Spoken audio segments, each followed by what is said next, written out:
How's it going, guys? I'm Robert from a7S Visuals, and the release of the FX6 has created quite the buzz. A lot of people are debating whether it's worth picking up over an a7S or if they should ditch their FX9 that's double the price. My goal with this video is to provide some insight with my experience as a working professional who owns all three cameras. Ultimately, this all depends on what perspective you have and what you're comparing it to. It's sort of like comparing lights with SSI. You can't just throw out a number without first establishing your baseline. You have to remember that these cameras are just tools, and they all serve a different purpose. One of my responsibilities as a cinematographer is choosing the right camera and should be evaluated on a job-per-job basis. But of course, I realize this isn't practical for most people. So then, why would I choose the a7S III? As I said previously, it all depends on your perspective. If you're looking at it from the perspective of an FX6, one of the biggest advantages is the smaller form factor. I'm easily able to fit two complete packages into a single roller, making it incredibly easy to travel with. Being able to pack everything into one small bag is super underrated. I love when I'm able to travel to a shoot using my personal vehicle, or when all I need to worry about is one roller when flying. Another plus is the ability to take stills. I don't often find myself taking stills on set, but for a content creator in today's world, this could be a deal breaker. The stills hold up really well, and 12 megapixels is more than enough for day-to-day use. However, one of the biggest advantages, in my opinion, is IBIS. With such a small camera, stabilization is pretty much necessary to smooth out the micro jitters you get with such a tiny body. There have been projects where I've shot 100% handheld with the a7S, which were effortless because of the IBIS. You can even go one step further and turn on active steady shot for even smoother stabilization. Alrighty then, why would I choose the FX6? Well, there are numerous advantages coming from an a7S, one of the main advantages being built-in NDs. I cannot overstate how important internal NDs are. I personally hate using external variable NDs, and when I'm deep in the trenches, the last thing I want to do is sling around multiple filters with multiple step-up rings on multiple cameras. It all becomes incredibly arduous, and I prefer not messing around with filters unless I have to. Time after time, when I'm evaluating cameras for a particular job, I always tend to prefer cameras that have internal NDs. With the FX6 and FX9, you're getting the best of both worlds with the variable ND. Being able to dial in your exposure saves so much time, both on controlled sets and in run-and-gun situations. By moving up to a pro-style body, you also gain pro-style ports. Things like SDI, timecode, and XLR are all things that make your on-set workflow reliable and efficient. One of the biggest additions to this camera is now having built-in timecode. I'm so glad Sony has decided to include this feature, and I'm interested in seeing if production start opening up to this camera because of it. I really dislike the FS5 for several reasons, one of the main ones being the lack of timecode options. I personally use timecode on all my projects, and finally having this port will make post with this camera infinitely easier. Another big consideration is XLR ports.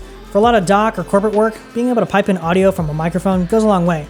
I'm always an advocate for hiring a dedicated sound person, but oftentimes, the majority of my work only requires a simple shotgun mic for a talking head that I'm able to set up myself. However, with the FX6, the XLR ports are limited to the top handle, so it more resembles an a7S with a K3M module, so your mileage may vary. Another neat addition is s-cinetone. A good amount of my work requires a baked-in look, so being able to deliver a pleasing Rec 709 image is nothing to sleep on. ExtraShot actually has a great video on how to replicate s-cinetone on the a7S, so again, your mileage may vary. Another thing I've noticed from the a7S and FX series is the overall smoother curve. Don't get me wrong, the a7S produces a spectacular image, but to my eye, the toe of the curve definitely has more crunch to it, and if you look at a waveform, you can see how a lot of that information is being compressed, whereas the FX series has a much smoother gradation from shadows into deep black. Would you have noticed if I hadn't told you? Probably not, but it is something to consider. Now, what if you have an FX9? A lot of people are ditching their bigger Sony bodies, and for good reason. Aside from the much lighter form factor, one of the biggest improvements are the expanded frame rates. The FX6 can capture 4K 120p with autofocus, which totally blows my mind. The FX9 is limited to 4K 60, and you lose any AF ability once you go into S&Q mode. This is one of my biggest gripes with the FX9. If I'm shooting full frame and want to jump into high speed, I'll have to change my scan mode to Super 35 or the new full frame crop. With the FX6, a simple tap of the S&Q button enters slow and quick motion without having to dig through the menus. If you don't need to run audio in camera, the FX6 is super easy to run on smaller lightweight gimbals. You gain a lot of the benefits of an FX9 in a tiny package that's super easy to fly. If you're thinking about flying something like an FX9, the footprint instantly becomes a lot bigger since you'll need to use something like a Movi Pro or Ronin 2. If RAW is your thing, you're able to forego the extension back and output 16-bit linear RAW over SDI. I edit in Resolve, so I have absolutely zero interest in RAW. Another thing I'm particularly excited for is the lower power draw. It's about half that of the FX9 and is pretty similar to what the FS7 draws, which is nice because it just sips on power. I have so many BPU 30s laying around that are now a perfect fit for this camera.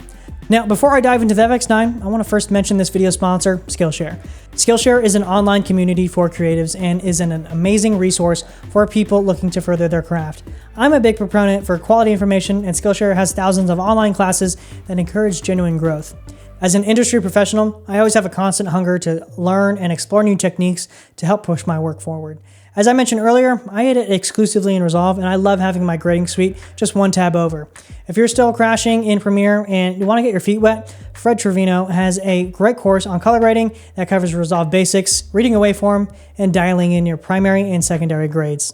No matter the topic, there are tons of other classes you might be interested in covering video editing, color grading, writing, the list goes on.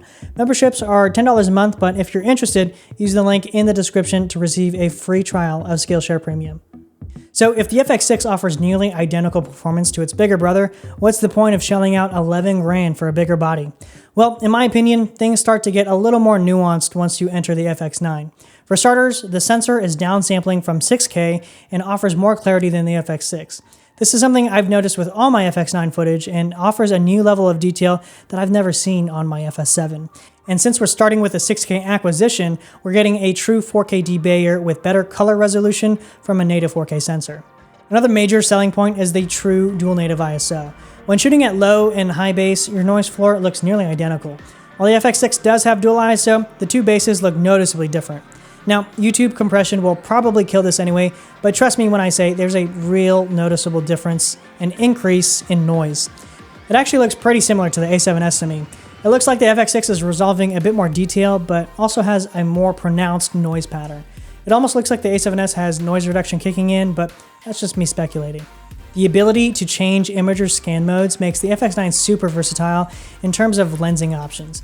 Most cinema lenses are designed for Super 35 sensors, which aren't going away anytime soon. You can use the clear image zoom on the FX6 to crop in your image, but you will be taking a hit on image quality, and I do think people gas up full-frame cameras a little too much nowadays. Super 35 has been the gold standard for over 70 years and is here to stay. A lot of people are up in arms because the FX6 XLR ports are attached to the handle, so another consideration for the FX9 are the ports being built into the body. If you do want to pipe in audio using XLR, you can do so on a bigger gimbal setup since the FX9 might be a lower profile option without the top handle. Another feature I've come to know and love is the locking E-mount. Sure, lens swaps become a little difficult when solo operating, but traditional bayonet style mounts always have a little bit of play, so it's really satisfying when my lenses are practically cemented onto the camera body. This might not matter all that much to you, but I really appreciate that feature. And possibly the most important consideration of all is that it's specifically requested for.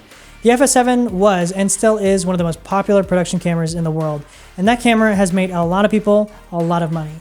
The FX9 is an easy upsell from the FS7 since productions are already used to that camera and workflow, and with the advent of remote interviews, cameras with reliable autofocus are becoming an important factor to consider. As an owner-operator, it's great having a relatively small camera that checks a lot of my boxes but can also suit larger productions. If you appreciate my content here on YouTube, I recently started a Patreon to help support the channel and continue the conversation. There are a handful of exclusive perks, such as a Discord server, where you can get better in touch with me or the community. Hopefully this video is helpful in some way. It's becoming harder and harder to choose a bad camera, so you should be getting excellent results no matter which route you go with. That's why I own a lot of cameras. They all suit a different purpose and are better suited for certain jobs. I've only seen productions use the FS5 once or twice, so I'm interested in seeing if the FX6 will start popping up on set now that it more closely resembles its bigger brother. I'm planning on using the FX6 exclusively for YouTube so that I don't have to keep on building out my other cameras in between jobs.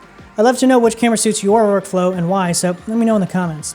As always, thanks for watching, and I'll see you in the next one.